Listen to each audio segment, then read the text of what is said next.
अस्सलाम दोस्तों, मैं हूं डॉक्टर सैयद हफीज गिलानी और आप देख रहे हैं मेरा यूट्यूब चैनल अल जन्नत हिकमत मीडिया। पिछली वीडियो मैंने बनाई थी न्याज़बो के बहुत सारी बीमारियों के अंदर इस्तेमाल करने का तरीका क्या है, तो मैंने कहा था कि इंशाल्लाह नेक्स्ट वीडियो इस पर बनाएंगे। तो आज की इस वीडियो के अंदर मैं आपको न्याज़बो को इस्तेमाल करने का तरीका बताऊंगा कि मुख्तलिफ बीमारियों में इसको कैसे इस्तेमाल किया जा सकता है।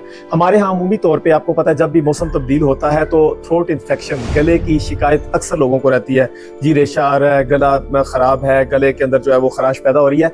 अगर आपको ऐसा मसला हो या ऐसी तकलीफ का सामना हो, आपके घर में न्याज़बो का पौधा मौजूद हो, तो आपने इसको इस्तेमाल ऐसे करना है कि इसके तकरीबन 11 पत्ते आपने तोड़ लेने हैं और इसके बीज मैंने जो आपको निकाल के दिखाए थे, इसके बीज आपने निकाल लेने तकरीबन हाफ टी स्पून, ठीक है, चाय का चम्मच जो है वो आधा तकरीबन बीज होने चाहिए।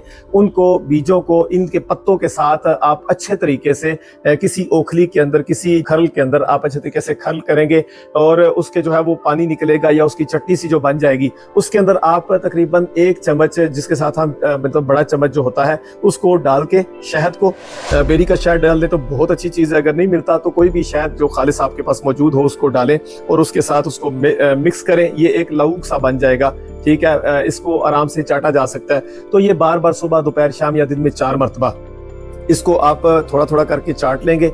चाटने के साथ इंशाल्लाह आपको गले में काफ़ी ज़्यादा आराम मिलेगा, काफ़ी सुकून मिलेगा।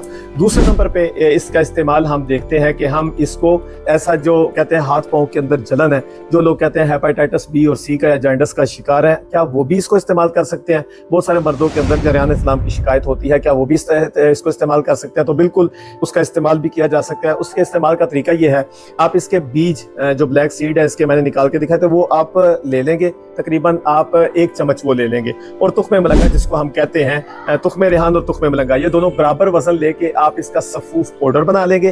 पाउडर बना के आप इसके 500 mg के कैप्सूल जो होते हैं, सबसे बड़े से छोटे वाला कैप्सूल, आप वो कैप्सूल भर के अपने पास रख लें, ठीक है। इन बीमारियों में से कोई भी मसला अगर आपके साथ दरपेश है तो आप इसको 2 कैप्सूल सुबह और 2 कैप्सूल शाम को, या ऐसा करें 1 कैप्सूल सुबह, 1 दोपहर, 1 शाम, आप 3 टाइम ये कैप्सूल एक एक करके इस्तेमाल करें। कुछ अरसा इस्तेमाल करने के बाद इंशाल्लाह आपको इसका बहुत अच्छा फायदा होगा और इंशाल्लाह आप इसके गर्विदा हो जाएंगे। तीसरे नंबर पे हम आज बात करते हैं आखिरी बीमारी, गुर्दों के हवाले से।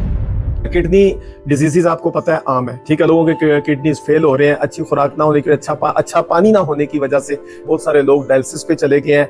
बहुत सारे लोग जो है वो किडनी में पेन की शिकायत होती है। बहुत सारे लोगों को पथरी का मसला होता है, खुसूसी तौर पे जब किडनी के अंदर पथरी बन जाए, गुर्दों की पथरी में, आप इसको तुख्मे रेहान को इस्तेमाल कर सकते हैं और इसके पत्तों को भी इस्तेमाल कर सकते हैं। उसके इस्तेमाल का तरीकाकार क्या है? उसके इस्तेमाल का तरीका आसान तरीन इस्तेमाल है।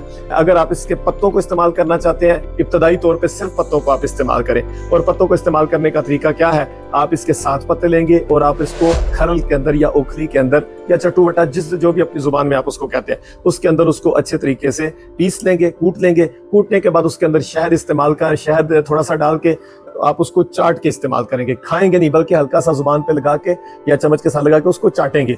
इसके साथ इंशाल्लाह अगर आप मुसलसल कोई 4-5 महीने इसको इस्तेमाल में रखें, रोजाना सुबह, दोपहर, शाम या 4 टाइम दिन में इसको इस्तेमाल करें, तो इंशाल्लाह ये जो पथरी होगी ना गुर्दे की, ये रेजा रेजा होके निकल जाएगी या रेत की शक्ल इख्तियार करके पेशाब के रास्ते निकल जाएगी।